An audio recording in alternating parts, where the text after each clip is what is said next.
तर काय झालंय, 1784 चा कायदा आपण बघितला, कितीचा? 1784. पिट्स इंडिया ऍक्ट म्हणतात 1784च्या कायद्याला. मग तो का आला होता?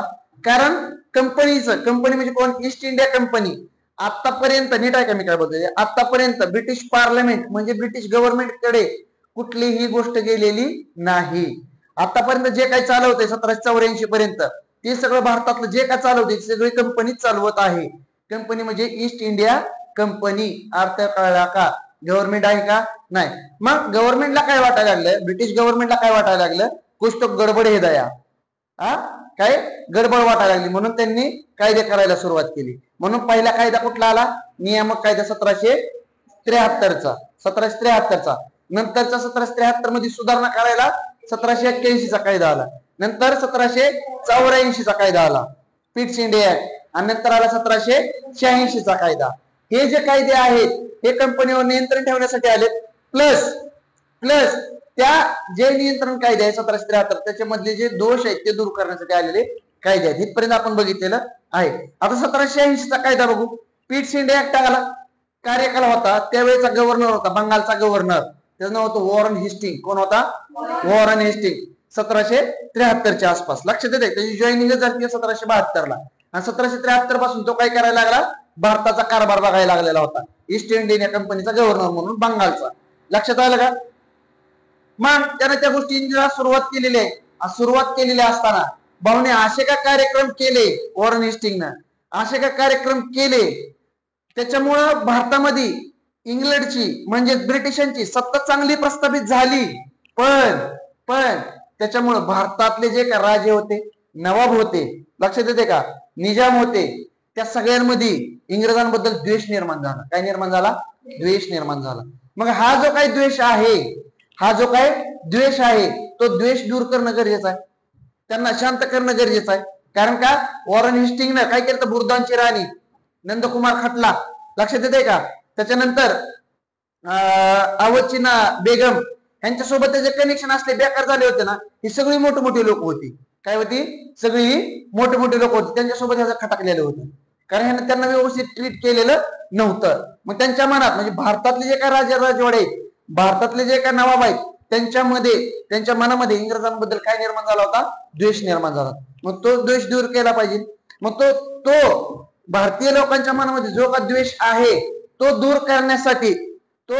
करण्यासाठी कोणतरी शांत बुद्धीचा माणूस पाहिजे. मग तो शांत बुद्धीचा माणूस म्हणजेच कॉर्नवॉलिस. कोण होता? कॉर्नवॉलिसला सांगितलं, भावा तू आता भारतामध्ये जा, कारण ह्या हेस्टिंगनं मोकार धिंगाणा केलाय. काय केलाय? मोकार धिंगाणा. नको तितकं ठीक आहे, ब्रिटिशांची भारतात सत्ता स्थापन झाली चांगल्या प्रकारे, पण भारतातली जे काय राजे आहेत, नवाब आहेत, निजाम आहेत, ते कधीही आपल्याला तिथनं सत्ता पालट करू शकतात. त्याच्यामुळे तू जा, त्यांना काय कर? शांत कर. म्हणून कोण आला आता? कॉर्नवॉलिस आलाय. कोण आलाय? कॉर्नवॉलिस. मग कॉर्नवॉलिस आला. कॉर्नवॉलिस आल्यामुळं काय सांगितलं कॉर्नवॉलिसला? तू भारतात जा, शांततेचं धोरण अवलंब कर, हस्तक्षेपाचे धोरण अवलंब कर. कॉर्नवॉलिसला सांगितले. लक्षात येते मी बोलतोय ते. मग कॉर्नवॉलिस आला आणि कॉर्नवॉलिसनं काय केलं? भारतात शांतता प्रस्थापित करण्याचा प्रयत्न केलेला आहे. समजतंय का? काय अडचण नाही. मग 1780 चा कायदा आला. कुठला कायदा? 1780 चा कायदा. कुणासाठी आलाय? कॉर्नवॉलिससाठी आलाय. कुणासाठी आला? कॉर्नवॉलिससाठी आला. मग कॉर्नवॉलिससाठी आला, मग कॉर्नवॉलिसनं काहीतरी करणं गरजेचं आहे. कॉर्नवॉलिससाठीच केलाय कायदा. मग त्याला जसं पाहिजे तसं तो कायदा असेल का नाही? त्याला ज्या पद्धतीने हवंय त्याच पद्धतीने पाहिजे का नाही? बघा 1773च्या कायद्यामध्ये काय केलं तर बंगालचा गव्हर्नर आता गव्हर्नर जनरल झाला, आणि त्याच्या गव्हर्नर जनरल झाल्यामुळे त्याच्या मदतीसाठी 4 लोक पाठवले काउन्सिल म्हणून. इंग्लंडवरून आले का? मग काउन्सिल आलं कुणाच्या मदतीला? गव्हर्नर जनरलच्या मदतीला आलं. मग मदतीला आल्यानंतर काउन्सिलने घेतलेले निर्णय सुद्धा बंधनकारक होते का? आठवलं का? बंधनकारक होते. कुणावरती बंधनकारक होते? गव्हर्नरवरती. पण निर्णायक मत गव्हर्नरच घ्यायचं. मग आता इथं काय सांगितलं? कॉर्नवॉलिस तर गव्हर्नर झालाय, बंगालचा गव्हर्नर जनरल झालाय कॉर्नवॉलिस. त्याला काय सांगितलं की तुझ्याकडे आम्ही मुख्य सेनापतीचे पण सर्व हक्क देतो. काय करतो? मुख्य सेनापतीचे पण सर्व हक्क देतो. लष्कराचा जो सेनापती असतो का त्याचे सर्व हक्क आम्ही कुणाला? तुला देतो.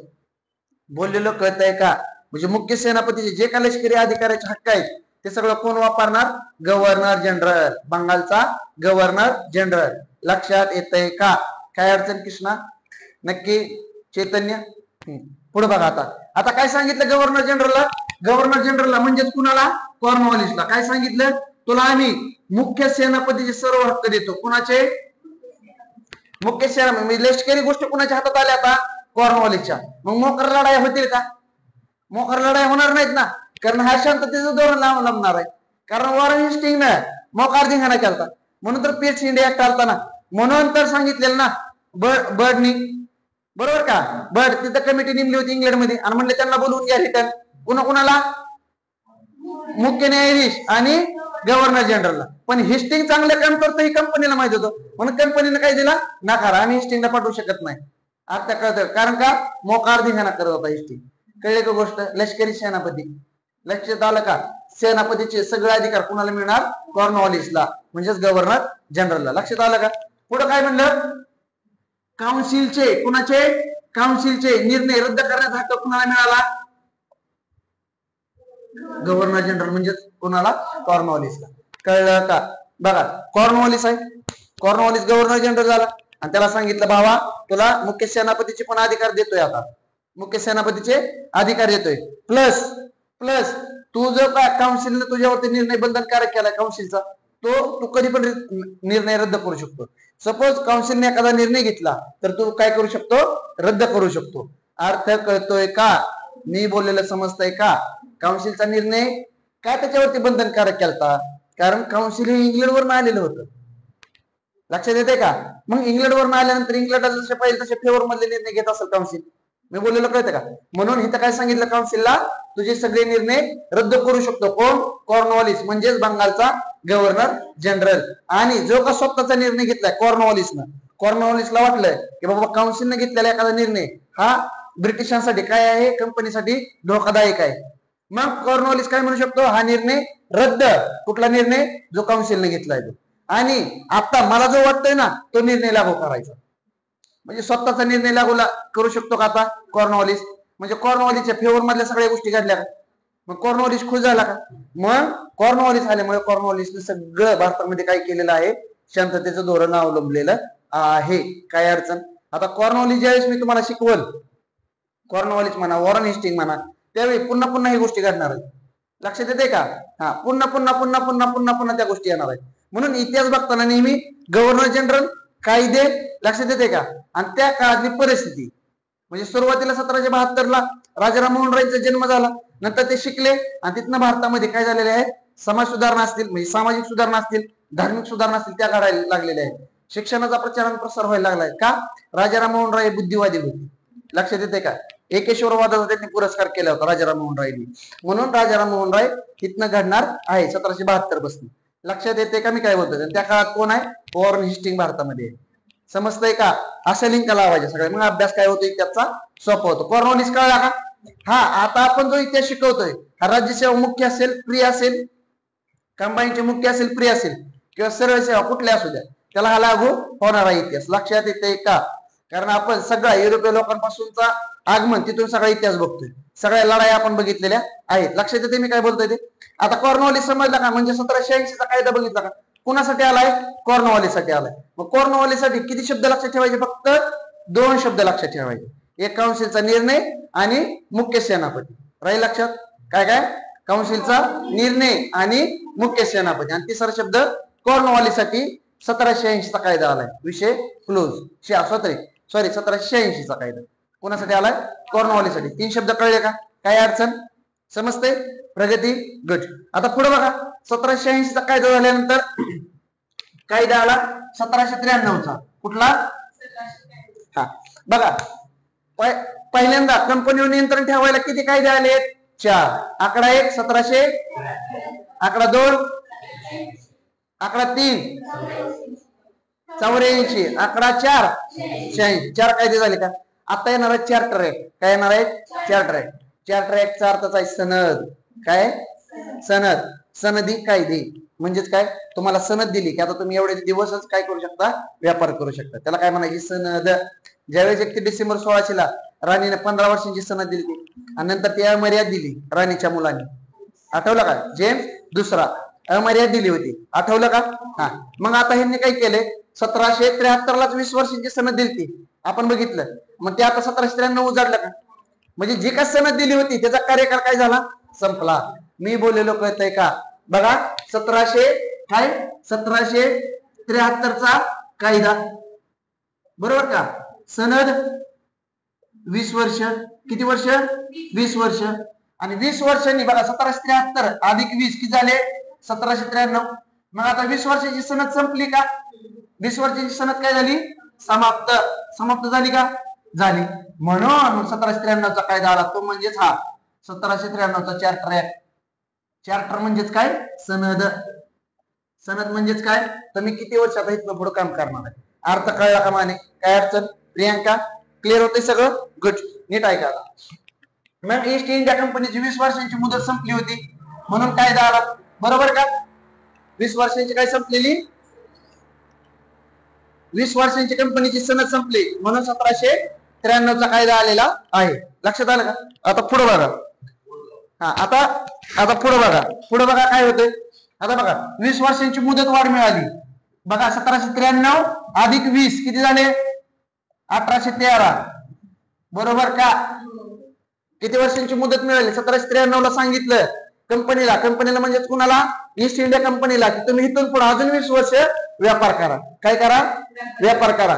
मग 1793 अधिक 20 वर्ष किती होणार? मग 1813चा कायदा येणार. अर्थ कळतोय का? म्हणजे 1793 ला कंपनीला मुदत वाढ दिली, म्हणजे सनद किती वर्षांची दिली? 20 वर्षांची. कारण का 1773 ला जी का 20 वर्षांची सनद दिली ती 1793 ला संपली. आणि 1793च्या सनदेमध्ये काय सांगितलं, की आपण इथनं पुढे अजून तुम्ही 20 वर्ष व्यापार करा. कळला का? काय अडचण नाही. प्रांजल समजतंय? पुढे बघा. आता काय सांगितलं? सरसेनापती व गव्हर्नर जनरलची जी का नेमणूक करायची, बरोबर? सरसेनापती हा लष्करासाठी असतो आणि गव्हर्नर जनरल हा मुलकी महसुली अधिकाऱ्यांसाठी असतो. कळला का? हा, मग तुम्हाला म्हणजे कंपनीला जर सरसेनापती व गव्हर्नर जनरलची नेमणूक करायची का? हो, करायची. मग तुम्ही राजाची पूर्व परवानगी घ्या. राजा म्हणजे कुठला? ब्रिटनचा. लक्षात येते का? मी म्हणाले ना राजा राणी, आठवलं का? मग तुम्ही कोणाची परवानगी घ्या? राजाची. मग तुम्हाला गव्हर्नर जनरलची नेमणूक करायची प्लस तुम्हाला सरसेनापतीची नेमणूक करायची, तुम्ही कोणाची परवानगी घ्या? राजाची. कळलं का? कारण का वॉरन हेस्टिंगने मोकार धिंगाणा केलता ना. वॉरन हेस्टिंगने 1773 ला मोकार धिंगाणा केलता आणि तो 1773 पासून होता. लक्षात येते का? जवळपास 9-10 वर्ष तो होता. 1784 पर्यंत. कोण? 1784-85 पर्यंत होता वॉरन हेस्टिंग. 10 वर्ष त्यानं मोकार धिंगाणा केलता.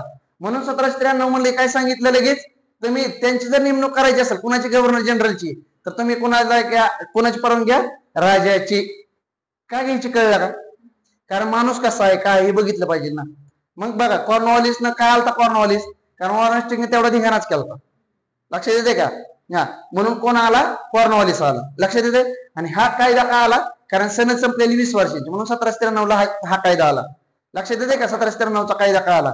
कारण 1773 ला 20 वर्षांची सनद दिली ती 1793 पर्यंत चालणार होती आणि 1793 ला 20 वर्षांची सनद संपली. आता सनद देण्यासाठी हा कायदा आलाय. म्हणजे सनदेचा हा पहिला कायदा आहे. सनदेचा हा कितवा कायदा आहे? पहिला. कळलं का? म्हणून त्याला म्हणतात चार्टर ऍक्ट पहिला. समजलं? काय अडचण नाही माने? हा, पुढे बघा. मग सरसेनापती आणि गव्हर्नर जनरलची काय करायची तुम्हाला? नेमणूक. तर परवानगी कोणाची घ्यायची? राजाची. लक्षात आलं का? अजून जर इंग्लंडच्या जर संरक्षणाचा प्रश्न निर्माण झाला, कुणाच्या? इंग्लंडच्या जर संरक्षणाचा प्रश्न निर्माण झाला, म्हणजे इंग्लंडवर अटॅक होऊ शकतं का? हो. परत इंग्लंडच्या वसाहती होत्या का? अमेरिकेला, परत जपान, चीन अशा ठिकाणी वसाहती होत्या का? होत्या. मग तिथं जर काय झालं, तिथं जर संरक्षणाचा प्रश्न निर्माण झाला, म्हणजे इंग्लंडच्या हातून सगळी सत्ता जाते, इंग्लंडकडे पैसेच नाहीत, अशी जर परिस्थिती निर्माण झाली, तर भारताची तिजोरी तिथनं आम्ही ते पैसे वापरणार. कारण ब्रिटिशांची भारतामध्ये काय आहे? एक कंपनी आहे. मग कंपनीने महसूल गोळा केलाय, मग तो महसूल कोण वापरणार? इंग्लंडचा राजा राणी वापरणार. कोण वापरणार? राजा राणी. काय वापरणार? कारण इंग्लंडच्या अस्तित्वाचा प्रश्न आहे. इंग्लंडला आता प्रोटेक्शनची गरज आहे. इंग्लंडला आता संरक्षणाची गरज आहे, म्हणून काय लिहिलंय, भारताचा महसूल इंग्लंडचा राजा वापरू शकतो. कळलं का? का वापरू शकतो? कारण इंग्लंडच्या आता अस्तित्वाचा प्रश्न आहे, म्हणजे संरक्षणाचा प्रश्न आहे. कोणाच्या संरक्षणाचा? इंग्लंडच्या. समजतंय का? का जडजड वाटतंय? नक्की. प्रांजल, माने, दंडनाडन. गुड. पुढे बघा काय बोललो, भारताचा महसूल कोण वापरणार? राजसत्ता. कुठली राजसत्ता? इंग्लंडची राजसत्ता. कुठली? इंग्लंडची. का वापरणार? कारण प्रश्न निर्माण झालाय संरक्षणाचा. कशाचा? संरक्षणाचा. म्हणजे धोका निर्माण आहे. धोका आहे, धोका. कळतंय का? पुढे बघा आता, बोर्ड ऑफ कंट्रोलचा सदस्यांचा पगार भारतीय तिजोरीतून. बोर्ड ऑफ कंट्रोल कोण? Board of control. आता हे कुठल्या कायद्याने आलं तर कोण सांगेल? बोर्ड ऑफ कंट्रोल 1784 पीट शिंदे ऍक्टने. कारण बोर्ड ऑफ कंट्रोल का आले? कारण राजकीय काम आणि व्यापारी काम वेगळे केले आणि राजकीय कामावर लक्ष बोर्ड ऑफ कंट्रोल ठेवणार. पण राजकीय काम कुणाची? राजकीय काम कुणाची? कंपनीची. मग कंपनी कुठं आहे? भारतात. भारतात कंपनी आहे. बोर्ड ऑफ कंट्रोल कोणासाठी काम करतंय? कंपनीसाठी. कोणासाठी काम करतंय? कंपनीसाठी. कंपनी कुठं आहे? भारतात. मग भारतात कंपनी महसूल गोळा करते का? भारतात कंपनी महसूल गोळा करते का? करते. मग कंट्रोलचा जो सदस्य आहे त्यांचा पगार पण भारतातल्या तिजोरीतूनच द्या. काय द्यायचा? कळला का? समजलं का? लिंक लागली का? हा. म्हणून काय बोलतंय बघा, बोर्ड ऑफ कंट्रोलचा सदस्य आहे का? आहे. त्याचा पगार भारतीय तिजोरीतूनच द्या. आणि हे 1919चा कायदा आहे का? 1919चा कायदा तिथपर्यंत असंच चालू होतं. भारतीय तिजोरीतून बोर्ड ऑफ कंट्रोलच्या सदस्यांचा पगार दिला जात होता. कळलं का? का का तिथं जो टाकली? कळलं? समजलं? हा. पुढे बघा आता, 1786च्या कायद्याने कॉर्नवॉलिसचे राईट आहेत का? कॉर्नवॉलिस आहे बघा इथे दिलेले 1786च्या कायद्याने. तर 1793च्या कायद्याने काय केले? जे का कॉर्नवॉलिसला दिलेले राईट आहे ते इथून पुढच्या म्हणजे 1793 पासून जे का गव्हर्नर जनरल येतील, कधीपासून बोलायचं? 1793 पासून जे काय गव्हर्नर जनरल येतील सर्व त्यांना हे कॉर्नवॉलिसचे जे राईट आहेत ते लागू झालेले आहेत. बोललेलो कळलं का? पूजा काय बोललो? 1786च्या कायद्याने कॉर्नवॉलिसला जे का राईट मिळाले तेच राईट कुणाला मिळाले? इथून पुढचे जे का गव्हर्नर येतील. कुठून पुढचे? 1793च्या कायद्याने. 1793 पासून जे का गव्हर्नर जनरल येतील त्यांना ते लागू होतील. प्लस प्रांतिक गव्हर्नर आहेत त्यांना पण ते लागू होते. आता प्रांतिक गव्हर्नर म्हणजे कोण? बघा, बंगालला गव्हर्नर जनरल आहे. बंगालला गव्हर्नर जनरल आहे. बॉम्बेला प्रांत आहे. बॉम्बे काय? प्रांत. मद्रास प्रांत. मग इथं गव्हर्नर असतात आणि त्यांच्यावर कोण? गव्हर्नर जनरल, जो की बंगालचा. कळलं का? म्हणजे हे कुणाला लागू होतील? सर्व गव्हर्नर जनरलला प्लस प्रांतिक गव्हर्नरला काय लागू होतील? कॉर्नवॉलिसला दिलेले सर्व अधिकार. कळलं का? काय अडचण? कॉन्सेप्ट क्लिअर होतोय? नक्की. गुड. पुढे बघा, माने नक्की का बघा? काय अडचण? दंडनाडन. हा. आता हे लक्षात कसं ठेवायचं बघा, 1793चं 20 लक्ष राहील. बरोबर. सरसेनापती अजून इथला प्रश्न एक लक्षात ठेवायचा आणि कंट्रोल बस 4 शब्द बस झाले. आणि कॉर्नवॉलिस एक लक्षात ठेवा. किती शब्द झाले बघा? 1 शब्द, 2 शब्द, 3 शब्द, चौथा आणि हा 5वा शब्द. 5 शब्द फक्त लक्षात ठेवायचे. कळलं का? हा कायदा कुठला? 1793चा चार्टर ऍक्ट. चार्टर ऍक्ट मधला हा कितवा कायदा आहे? पहिला. कळलं का? हा. एकूण चार्टर ऍक्ट 4 आहेत. हा. आता पुढे जाऊ. 1813चा कायदा. काय? 1813चा कायदा जो की कुठला आहे? चार्टरच म्हणजे सनदी. म्हणजे कसला? सनदी. म्हणजे कसला? सनदी कायदा.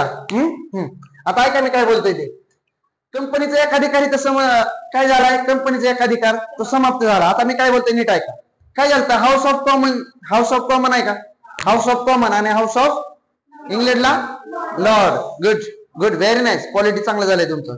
ब्रिटनला 2 गृह आहेत, जसं आपल्या भारतामध्ये 2 गृह आहेत संसदेची. काय? लोकसभा आणि राज्यसभा. हा. तसं इंग्लंड मध्ये हाऊस ऑफ कॉमन आणि हाऊस ऑफ लॉर्ड ही 2 घर आहेत त्यांच्या संसदेची. काय? House of common, house of Lord. Lord म्हणजे वरचं आणि कॉमन म्हणजे खालचं कनिष्ठ गृह. कळलं का? मग तसं काय 1813चा कायदा आला. काय आला? हाऊस ऑफ कॉमन मध्ये काय झालं? हाऊस ऑफ कॉमन एक कमिटी नेमलेली. जशी पहिल्यांदा कुठल्या कायद्यासाठी कमिटी नेमलेली? 1784 कायद्याला, बरोबर का? पिट्स इंडिया ऍक्ट यायच्या आधी. मग त्या कमिटीने सांगितलेलं, ती कमिटी कुठं नेमलेली? संसदेमध्येच. तशी ही पण कमिटी कुठली? संसदेची. त्या संसदेच्या कमिटीने काय बोलली की बाबा प्रॉब्लेम काय होतोय नक्की भारतात, प्रॉब्लेम काय होतंय, काय केलं पाहिजे, कंपनीचे गव्हर्नर सगळे व्यवस्थित चालवलंय का, कंपनीचा गव्हर्नर ते सगळं व्यवस्थित बघितलं पाहिजे, कंपनी व्यवस्थित चालते का, सगळ्या गोष्टींची चर्चा कोणी केली? कमिटीने. कुठल्या कमिटीनं? House of common committee. कुठल्या कमिटीनं? House of common. कळलं का? त्या कमिटीनं काय केलेली आहे? सगळी चौकशी केली. मग चौकशी केली आणि ती म्हणली की आता आपल्याला कायदा आणण्याची गरज आहे. का? कारण 1793ला जी काय सनद दिली ती सनद आता संपत आली. कारण का 1813 उजडत आले आणि सनद दिली ती 20 वर्षांची.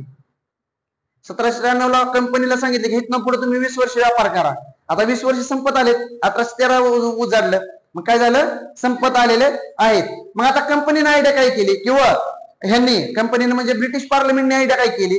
कंपनीला सांगितलं 20 आम्ही 1793ला तुम्हाला सांगितले 20 वर्ष व्यापार करा. भारतामध्ये व्यापार फक्त कोण करायची? कंपनीच. दुसरं कोण करतंय का? नाही. मग 1813ला आयडिया काय केली ह्यांनी म्हणजे कोणी? ब्रिटिश पार्लमेंटने कंपनीला सांगितलं तुम्ही फक्त भारतात चहाचाच व्यापार करायचा आणि चीन सोबत फक्त अफूचाच व्यापार करायचा.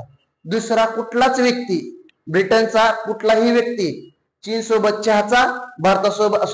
चीन सोबत अफूचा आणि भारतासोबत चहाचा व्यापार करणार नाही. म्हणजे चीन आणि भारत, चीन मधली अफू आणि भारतामधला चहा, ह्यांच्या सोबत या दोन घटकांसोबत चहा आणि अफू हे दोन घटकांचा व्यापार फक्त आणि फक्त कंपनीच करणार. बाकीचा एक अधिकार काय केला? रद्द केला कंपनीचा. पण ह्या दोन गोष्टींचा, चहा आणि अफूचा व्यापार आहे, ह्या दोन गोष्टींचा काय केला? एकाधिकार तसाच ठेवला. बाकीचा एकाधिकार काय केला? नष्ट केला. म्हणजेच काय झालं? म्हणजेच कंपनीचा अंशतः एकाधिकार कमी झाला. कसा? अंशतः अंशतः एकाधिकार काय झाला? समाप्त. अंशतः झालाय. पूर्ण झालाय का? म्हणून अंशतः शब्द वापरलाय. अर्थ कळला का? काय अडचण किशोर? कळतंय का? हा. मग फक्त चीन सोबत अफूचा व चहा कुठं? भारत ह्यांच्यासोबत व्यापार कोण करणार? फक्त ईस्ट इंडिया कंपनी. क्लिअर झालं? पुढं नेमणूक.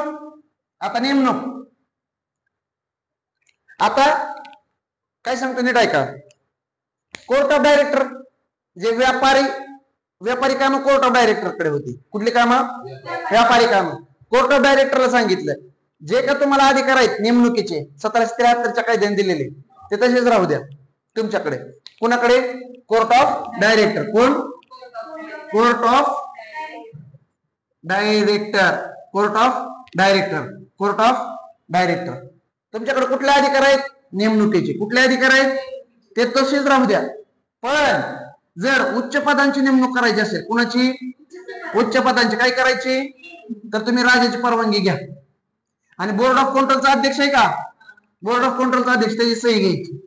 लक्षात येते का? माने मी काय बोललो नीट ऐका.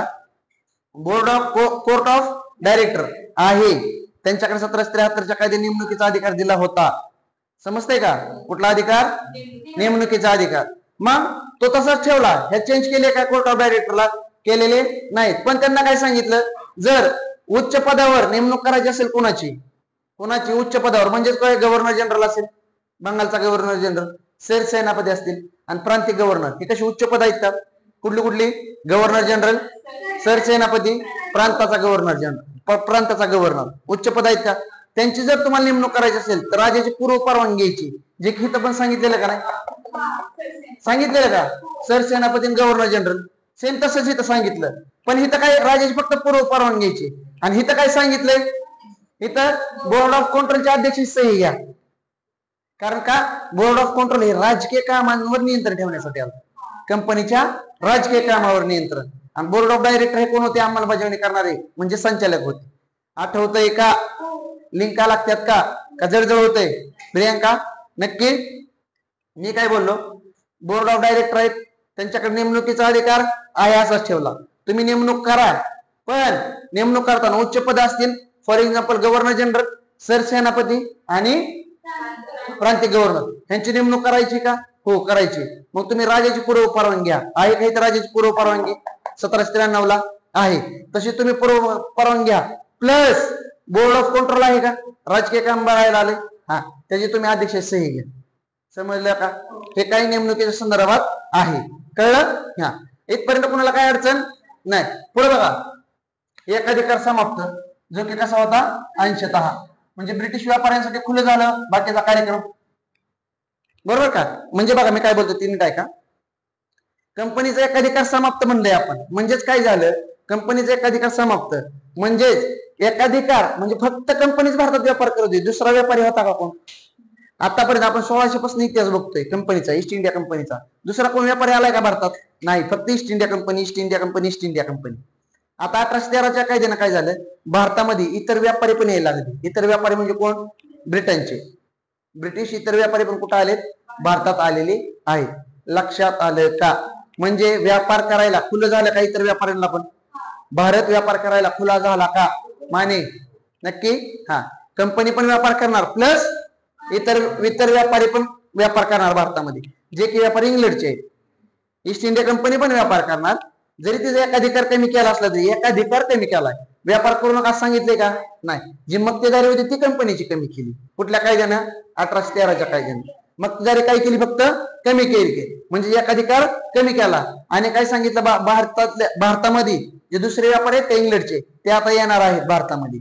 समजलं का? आणि सोबत ख्रिश्चन मिशनरी पण येणार आहेत. लक्षात येते का मी काय बोलतोय? काय अडचण नाही. कळलं का? व्यापारासाठी खुला, ब्रिटिश व्यापाऱ्यांसाठी खुला झालेला आहे. अंशतः एकाधिकार समाप्त, कोणाचा? कंपनीचा. क्लिअरिटी आली का पूजा? पुढे बघा आता काय केलं कंपनीला काय सांगितलं, तुमच्याकडे भारताचा प्रदेश असू द्या, तुम्हीच महसूल गोळा करा. कंपनीला सांगितलं भारताचा प्रदेश कोणाकडे? तुमच्याकडे असू द्या, महसूल गोळा तुम्हीच करा. बघा 1784चा कायदा, पिट्स इंडिया ऍक्ट, त्यांना सांगितलेला जो कंपनीचा प्रदेश आहे तो ब्रिटिश प्रदेश म्हणून ओळखला जाईल. आठवलं का? काय सांगितलं? जो कंपनीचा प्रदेश आहे तो ब्रिटिश प्रदेश म्हणून ओळखला जाईल. लक्षात आलं का? मग ब्रिटिश प्रदेश ओळखला जाईल, पण भारताचा जो प्रदेश आहे तो तुमच्याकडेच राहू द्या. ताबा तुमचाच असू द्या. ताबा कुणाचा? ताबा कुणाचा?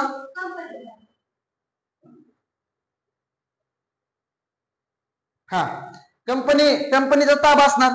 भारताचा जो प्रदेश आहे तो कुणाच्या ताब्यात असणार? कोणाच्या? महसूल गोळा कोण करणार भारतात ना? कंपनीच. अर्थ कळला का दोन्हीचा? जो ब्रिटिश प्रदेश झाला होता तो ब्रिटिश प्रदेश म्हणजे भारताचा प्रदेश कंपनीच्या ताब्यात राहील, पण जी सत्ता आहे ती कोणाची असणार? राजाची. सत्ता कोणाची? राजाची. ह्यांनी काय करायचं? महसूल गोळा करायचं.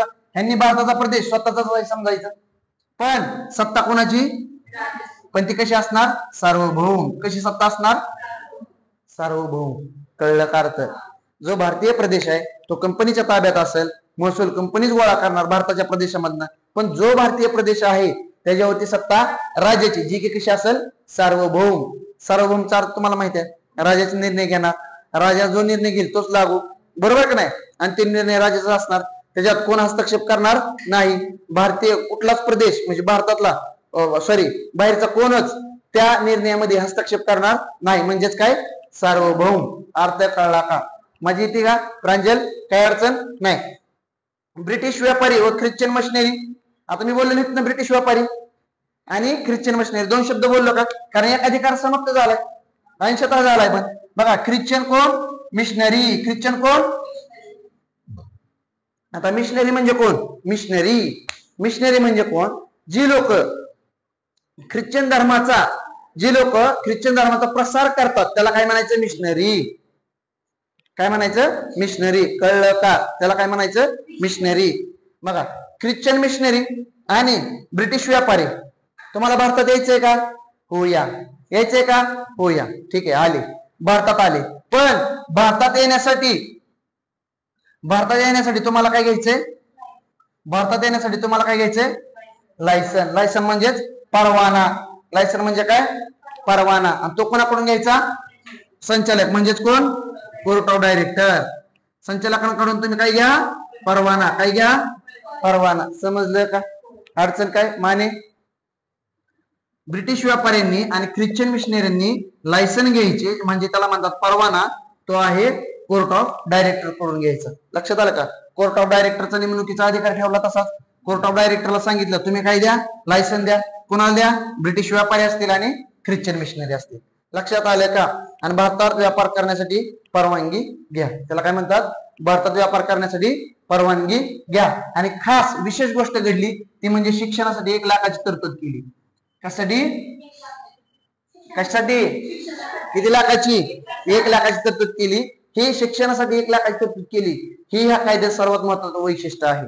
या शिक्षणासाठी काहीतरी गोष्ट घडणार आहे. लक्षात येतंय का? हे किती आहेत? 1813 चा चार्टर ऍक्ट. आपण किती कायदे बघितले आता? 1786 चा कुठला कायदा? कॉर्नवालिससाठी आलेला. नंतर 1793 चा पहिला चार्टर ऍक्ट. 1713 चा 1813 चा दुसरा चार्टर ऍक्ट. लक्षात आलं का? आता येणार आहे 1833 चा कायदा, 1853 चा कायदा, आणि नंतर येणार राणीचा जाहीरनामा. मग आपले कायदे संपणार आणि मग ब्रिटिश पार्लमेंट. लक्षात येते का? मग ब्रिटिश पार्लमेंट, भारताचा जो प्रदेश आहे अख्खा भारत हा ब्रिटिश भारत म्हणून ओळखला जाणार आहे 1858 च्या कायद्याने. कळलं? Good, very nice.